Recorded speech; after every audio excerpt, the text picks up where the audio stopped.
How to fix Facebook newsfeed not updating in iPhone. So all you have to do is to go here directly to your settings area, to your settings, and go to general here and go to iPhone storage and then look for Facebook.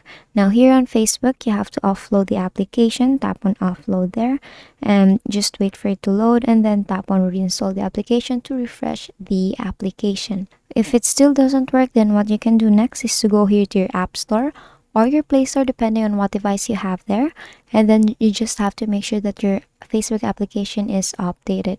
And to do that is you have to just tap on the update button and wait for it to be updated. Now it's very important for you to update your application. That is because it's a newer version, and by updating it, it might fix the newsfeed not updating problem.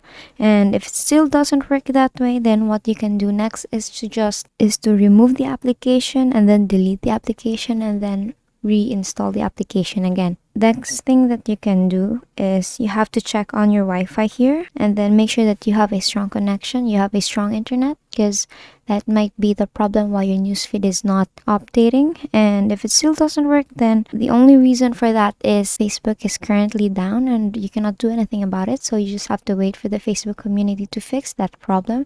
And basically that's it. And that is all for today. If this video helped you, please give us some thumbs up and subscribe to the YouTube channel for more tutorials. Thanks for watching.